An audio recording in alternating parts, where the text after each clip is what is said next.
स्वागत है दोस्तों आप सभी लोगों का श्री वेदांत एकेडमी के इस डिजिटल प्लेटफॉर्म पर। यूनिट 7 से रिलेटेड क्वेश्चनों की सीरीज को आगे बढ़ाते हुए आज हम आ पहुंचे हैं सबसे इम्पोर्टेंट पायदान पर। तो चलिए बिना देरी किए हुए शुरुआत करते हैं आज के क्वेश्चन की। लाफिंग गैस या हास्य गैस का दर्जा इनमें से किसे दिया जाता है?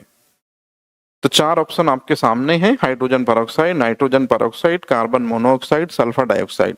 हमेशा की तरह आपको सिर्फ एक काम करना है, स्क्रीन पर जैसे ही क्वेश्चन दिखे आपको फटाक से राइट आंसर अपने माइंड में रखना है, ठीक है। और जैसे ही हम नेक्स्ट स्लाइड पे पहुंचेंगे तो देखिए क्या आपके क्वेश्चन का जो आंसर आपने पुट किया था क्या वो सही है। तो मेरे को लगता है कि शायद 99.99% लोगों ने इस क्वेश्चन का राइट आंसर किया होगा कि लाफिंग गैस जो है वो है nitrous oxide. Laughing gas nitrous oxide का वर्तमान समय में हम उपयोग करते हैं एज अ जनरल एनास्थेटिक के रूप में, मतलब सामान्य निश्चेतक के रूप में। ये एक अलग से इंफॉर्मेशन आपको थोड़ी सी याद रखनी है कि जनरल एनास्थेटिक के रूप में पेशेंट को बेहोश करने के लिए, ताकि बड़े सर्जिकल ऑपरेशन हम कर सकें, आज हम नाइट्रस ऑक्साइड को यूज करते हैं, ठीक है। अच्छा, इसके अलावा कुछ और पॉइंट हैं जो मैं आपको जल्दी से बता देता हूं। हाइड्रोजन पेरोक्साइड, हाइड्रोजन पेरोक्साइड एक एंटीसेप्टिक है और इस एंटीसेप्टिक प्रॉपर्टी के कारण जो ईएनटी डॉक्टर होते हैं, वो ईएनटी डॉक्टर्स जो हैं, याद रखिएगा, वो नाक कान इनको साफ करने के लिए इसका उपयोग करते हैं। कार्बन मोनोऑक्साइड जो है ये सबसे ज्यादा दम घोंटू गैस की कैटेगरी में आती है और सल्फर डाइऑक्साइड जो गैस है ये अम्ल वर्षा का सबसे बड़ा कारण है। ये तो आपको पता है, लेकिन आपको जो फैक्ट मैं बता रहा हूं इसे आप हमेशा याद रखिएगा कि sulphur dioxide green house gas consider नहीं होती, ठीक है। चलिए चलते हैं नेक्स्ट क्वेश्चन की तरफ। प्रतिवर्ती क्रियाओं का नियंत्रण कौन करता है? सेरेब्रम, सेरिबेलम, मेरुरज्जु या थैलेमस? क्वेश्चन का राइट आंसर है कि प्रतिवर्ती क्रियाओं का नियंत्रण कौन करता है? मेरुरज्जु। और मार्शल हॉल ने प्रतिवर्ती क्रियाओं की खोज करी थी। ये तो ऑलरेडी फैक्ट आपको पता होगा, लेकिन मुझे जो चीज बतानी है वो ये है कि इस क्वेश्चन के अलावा सेरेब्रम जो होता है ये देखने, बोलने, सुनने, मतलब ऐच्छिक क्रियाओं का केंद्र होता है, वॉलंटरी एक्शंस का सेंटर होता है। कौन?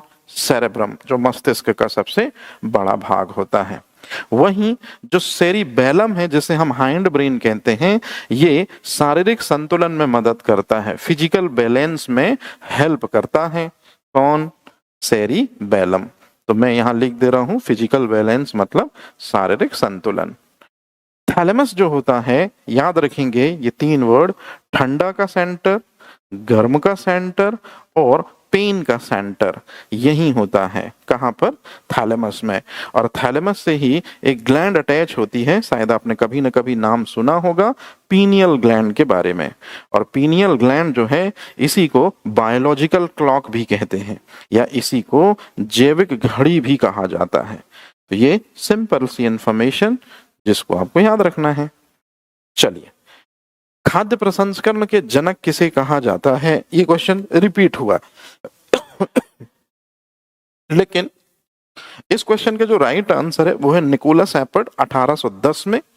इन्हीं को खाद्य प्रसंस्करण का हम क्या कहते हैं? पिता कहते हैं, क्योंकि खाद्य पदार्थों को सड़ने से बचाने के लिए फ्रांस के इसी व्यक्ति ने सबसे पहले डब्बा बंद पैकेजिंग सिस्टम शुरू किया था, या जिसको आज हम एयर टाइट कंटेनर बोलते हैं। स्टार्टिंग में से कैनिंग इंडस्ट्री कहा जाता था। इसको लेके सबसे पहले प्रयास निकोलस एपर्ट ने किए थे कि खाद्य पदार्थों को, जो आर्मी के लोगों को फूड मटेरियल दिया जाता था, वो लंबे समय तक कैसे सुरक्षित रहे। उस खाद्य पदार्थ को जो कांच की बोतलें होती थी उनके अंदर लंबे समय तक सुरक्षित करके ये रखते थे, ऐसा मत इन्होंने दिया था। और इन्हीं के बेसिस पे आज के समय पे एयर टाइट कंटेनर की अवधारणा पूरी दुनिया में रंगला रही है। तो ये आपको याद रखना है कि खाद्य प्रसंस्करण का पिता कौन है? Nicolas Appert. लंबे समय तक कठोर परिश्रम करने के बाद हमारे मांसपेशियों में जो थकान का अनुभव होता है वो किसकी वजह से होता है? तो यहाँ पर जो चीज मैं आपको समझा रहा हूं, हालांकि इस क्वेश्चन का आंसर तो आपको बन जाएगा, देख लीजिए।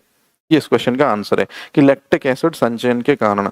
लेकिन जब आप कठिन परिश्रम करते हैं तो कठिन परिश्रम करने पर आपकी मांसपेशियों में ऑक्सीजन जो है उसकी कमी हो जाती है, और ऑक्सीजन की कमी जब हो जाती है तो ये कमी मांसपेशियों में पहुंचती है। मांसपेशियों में ग्लूकोज ऑलरेडी होता है, ऑक्सीजन की क्या होगी? कमी होगी। ऑक्सीजन की कमी के कारण होता है अनाक्सी श्वसन। याद रखेंगे, ऑक्सीजन प्रेजेंट ना हो तो अनाक्सी श्वसन तो बोलते ही बोलते हैं, लेकिन ऑक्सीजन की कमी से भी यदि ग्लूकोज ब्रेक हो तो ये भी अनॉक्सी श्वसन है। और यही चीज मांसपेशियों के अंदर होती है। तो मांसपेशियों के अंदर ऑक्सीजन की कमी जो कठोर परिश्रम करने के कारण होती है, ग्लूकोज ऑलरेडी मांसपेशियों में होता है संचित, और इस तरह से एक एसिड फॉर्म होता है, the name is lactic acid. और यही क्रैम्प्स के लिए, यही जो है दर्द के लिए मांसपेशियों में ऐंठन के लिए उत्तरदायी होता है। चलिए चलते हैं नेक्स्ट। इनमें से कौन सा जीवाणु के द्वारा होने वाला रोग नहीं है? तो सबसे पहले मैं आपको एक बात बता दूं कि जो मलेरिया है वो प्लाज्मोडियम की वजह से होता है। और प्लाज्मोडियम कौन है? प्लाज्मोडियम परजीवी है, प्लाज्मोडियम प्रोटोजोआ है। याद रहेगा ये चीज। अच्छा, टाइफाइड जो है वो साल्मोनेला टाइफी की वजह से होता है, साल्मोनेला टाइफी।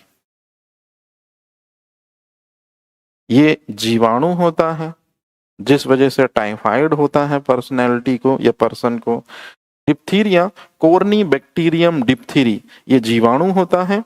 और टिटनेस, क्लॉस्ट्रीडियम टिटेनी, इंपॉर्टेंट है इसलिए लिख रहा हूं, क्लॉस्ट्रीडियम टिटेनी, ये वो जीवाणु है क्लॉस्ट्रीडियम टिटेनी जिसकी वजह से ये समस्या उत्पन्न होती है टिटनेस। टिटनेस को लॉक जॉ भी कहते हैं, और टिटनेस को बोस्ट्रिंग डिसीज मतलब धनुष टंकार रोग भी कहा जाता है। तो ये थोड़ा सा आप याद रखेंगे। मतलब इस क्वेश्चन का जो राइट आंसर है वो है ए, मलेरिया प्लाज्मोडियम से होता है। फिर इसके बाद दांतों का सबसे बाह्य आवरण जो ओडेंटोब्लास्ट सेल का सिक्रीशन होता है वो किससे बना होता है?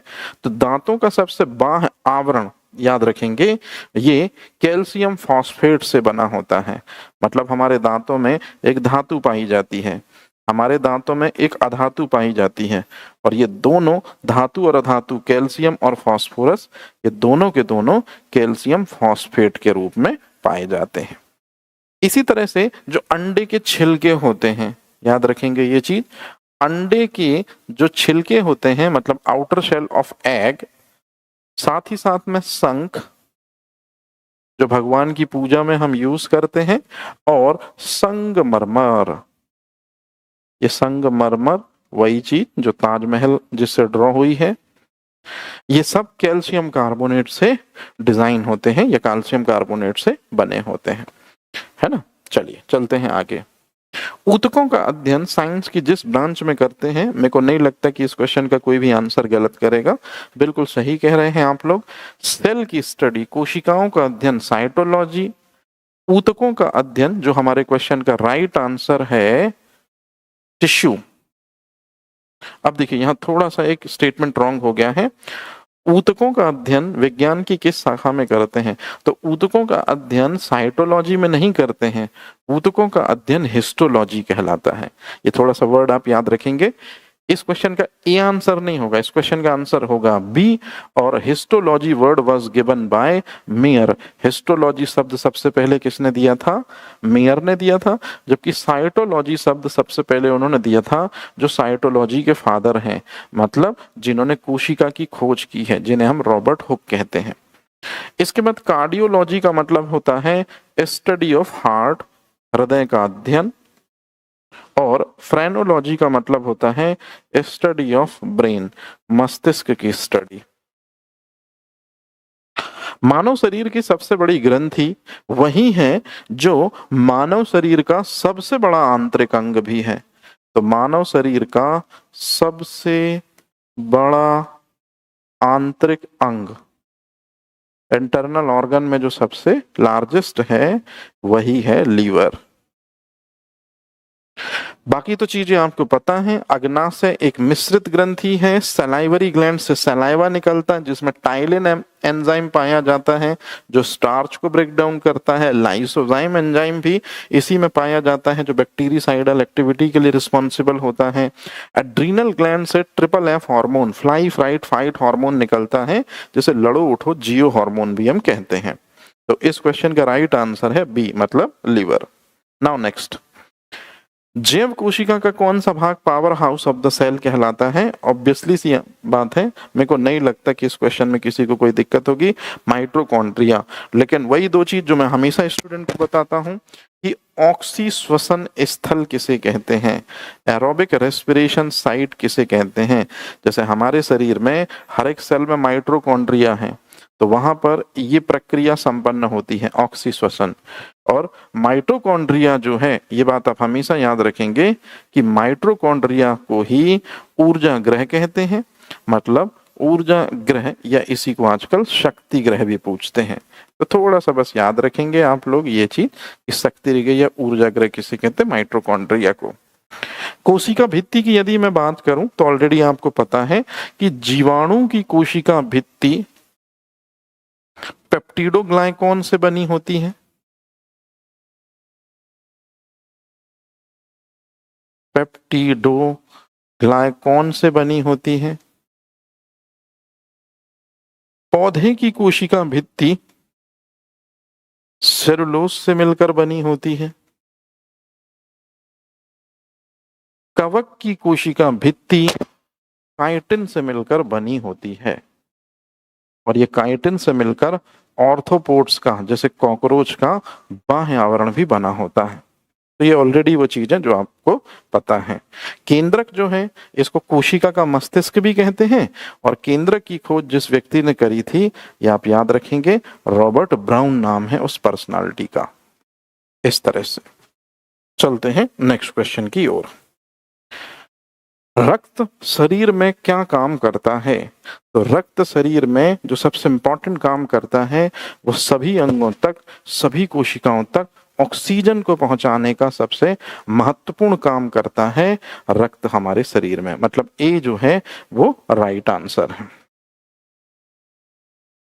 इसके बाद कौन सा विटामिन शरीर में भंडारित नहीं होता है? तो कल के दिन ये क्वेश्चन फिर रिपीट हुआ है। मैंने आपको बताया था कि जितने भी विटामिन बी हैं, तो विटामिन बी को एक वर्ड में हम कहते हैं विटामिन बी कॉम्प्लेक्स।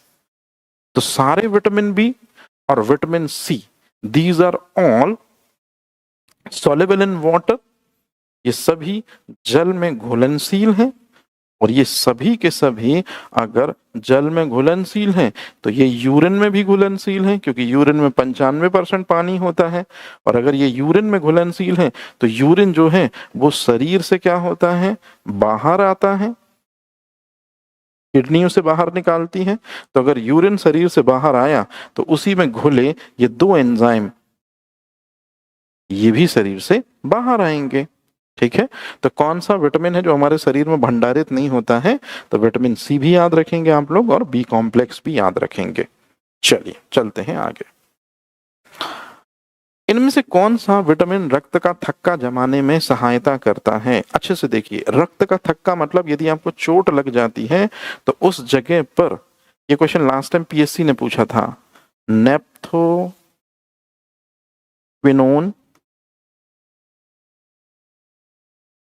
या फिलोक्विनोन,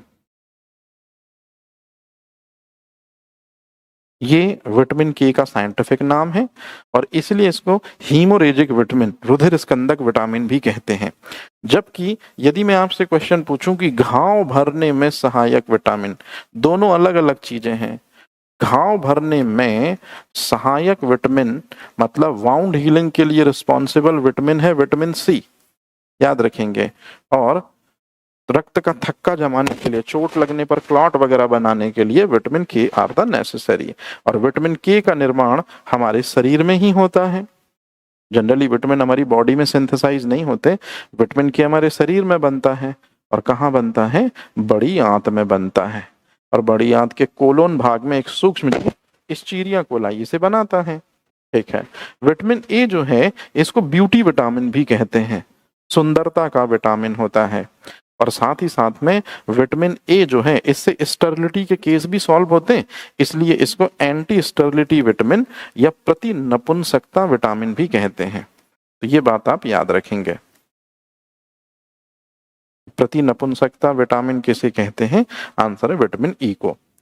विटामिन डी के बारे में एक ही बात सबसे कॉमन है कि कौन सा विटामिन हार्मोन्स के जैसे बिहेवियर शो करता है ना? तो ये जो विटामिन है ये हार्मोनल विटामिन भी कंसीडर माना गया है, विटामिन डी। तो रक्त का थक्का जमाने में कौन सा विटामिन सहायक है? विटामिन के। चलिए, दूध पिलाने वाली मदर को मतलब प्रेग्नेंट वुमेन के लिए प्रोटीन की रिक्वायरमेंट कितनी है? तो मैं एक डाटा बता रहा हूं आपको, ये आप याद रखेंगे कि एक कार्यशील महिला को 45 ग्राम प्रोटीन चाहिए है। एक नॉर्मल वर्किंग वुमेन को 45 ग्राम प्रोटीन चाहिए है, याद रखेंगे। लेकिन यदि वही महिला प्रेग्नेंट हो जाती है तो फिर जो एक्स्ट्रा एडिशन हुआ है ना, वो किस वजह से हुआ है? क्योंकि गर्भ में जो बच्चा पल रहा है उसको भी तो ग्रोथ एंड डेवलपमेंट देनी है। तो ये दो डाटा आप याद रखेंगे कि 45 gram protein normal working women को और प्रेग्नेंट लेडी को प्रोटीन की जो रिक्वायरमेंट है वो होगी 70 ग्राम, 65 to 70 ग्राम। हम 70 ग्राम ही कंसीडर कर रहे हैं रियल आंसर के बेस पे। चलिए, कौन सा वनस्पति तेल हृदय रोगियों के लिए सबसे बेहतर होता है? तो वो वनस्पति तेल हृदय रोगियों के लिए सबसे बेहतर माना गया है जिसमें लिनोलिक एसिड या लाइनोलिक एसिड की भरपूर मात्रा होती है। लिनोलिक एसिड या लाइनोलिक एसिड वो चीज होती है जो हमारे ब्लड में जो कोलेस्ट्रॉल बैड वाला जमता है उसको शरीर से बाहर करके व्यक्ति को हार्ट अटैक, एथेरोस्क्लेरोसिस जैसी समस्याओं से बचाता है। तो ये क्या भारी भारी वर्ड मैंने बोले, आप मत ध्यान रखिए। सिर्फ सिंपल सी बात आप ये ध्यान रखिए कि सूरजमुखी का तेल में लाइनोलिक एसिड की मात्रा बहुत ज्यादा होती है, इसलिए डॉक्टर हमेशा हार्ट पेशेंट के लिए, और ये हार्ट पेशेंट वो हैं जो हार्ट अटैक के पेशेंट हैं या एथेरोस्क्लेरोसिस के पेशेंट हैं या हाइपर कोलेस्ट्रोलीमिया के पेशेंट हैं, तो डॉक्टर उनके लिए हमेशा सनफ्लावर ऑयल रिकमेंड करता है। लेकिन अगर सूरजमुखी का तेल ऑप्शन में ना दिया होता, याद रखेंगे, तो फिर हम सरसों के तेल को टिक करने जाते। ठीक है, ऐसा। निम्नलिखित में से कौन शरीर को ऊर्जा प्रदान करता है? अब मेरे को नहीं लगता इस क्वेश्चन का आंसर किसी भी स्टूडेंट का गलत होना चाहिए कि शरीर को ऊर्जा प्रदान करने वाली जो विषय वस्तु है या शरीर को जो चीज ऊर्जा प्रदान करती है वो कौन है? तो नंबर 1 पोजीशन पे है कार्बोहाइड्रेट, और कार्बोहाइड्रेट के बाद शरीर को नंबर 2 पे जो ऊर्जा देगी वो होगी वसा। मतलब ए इज द राइट आंसर। इसके बाद सिरके में कौन सा एसिड पाया जाता है? तो याद रखेंगे सिरके में कौन सा एसिड पाया जाता है? Acetic acid. दरअसल में एसिटिक एसिड जिसका सूत्र है CH3COOH, एसिटिक एसिड को यदि हम पानी में मिलाते हैं तो 90% पानी में यदि हम 10% मिलाते हैं एसिटिक एसिड तो जो चीज बनती है उसे हम कहते हैं सिरका। मतलब एसिटिक एसिड का एक्वस सॉल्यूशन सिरका कहलाता है। लैक्टिक एसिड जो है, याद रखेंगे आप, लैक्टिक एसिड दूध से जब दही बनता है ना, दूध से जब दही बनता है तो एक बैक्टीरिया है जिसका नाम लैक्टोबैसिलस, सुना होगा आपने। सो लैक्टो शॉर्ट में लिख दिया मैंने, बैसिलस का बे। तो लैक्टोबैसिलस एक जीवाणु होता है जो दूध को दही में बदलता है, याद रखेंगे। लेकिन जो छोटे बच्चे होते हैं, जो नवजात शिशु होते हैं, उन नवजात शिशुओं में उनके आमाशय में एक एंजाइम पाया जाता है रेनिन। तो रेनिन एंजाइम भी छोटे बच्चों में दूध को किस में बदलता है? दही में।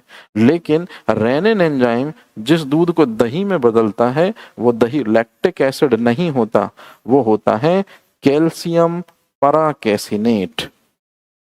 तो नवजात शिशु में दूध का स्कंदन जो होता है वो रेनिन एंजाइम के थ्रू होता है। साइट्रिक अम्ल जो है ये तो आपको ऑलरेडी पता है कि साइट्रस फ्रूट में पाया जाता है, खट्टे फलों में पाया जाता है। और मैलिक एसिड जो है ये किस में पाया जाता है? सेब में पाया जाता है। अच्छा, एक चीज और बता दूं, जब आपने सुना होगा मक्खन के बारे में, मक्खन जब खराब होने लगता है तो उसमें जो अजीब सी गंध होती है वो ब्यूटायरिक एसिड की वजह से होती है। ठीक है, ऐसा। विरंजक चूर्ण, ये लास्ट टाइम एमपीपीएससी मेंस ने भी क्वेश्चन पूछा है, ये विरंजक चूर्ण किसे कहते हैं? ये बात आप याद रखेंगे कि कैल्शियम ऑक्सीक्लोराइड ये है विरंजक चूर्ण, या इसी को हम दरअसल में कैल्शियम ऑक्सीक्लोराइड भी कहते हैं। और इसी के लिए एक बहुत कॉमन वर्ड यूज करते हैं विरंजक चूर्ण के लिए, कैल्शियम हाइपोक्लोराइड।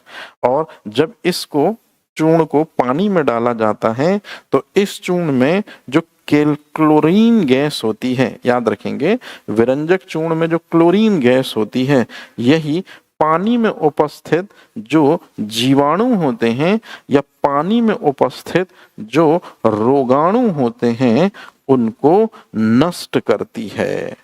तो कहने का मतलब हुआ ये कि जो विरंजक चूर्ण है उसका सूत्र है कैल्शियम ऑक्सीक्लोराइड, मतलब B is the right answer. ये पानी में डाले जाने पर इसकी क्लोरीन गैस रोगाणुओं को मारती है।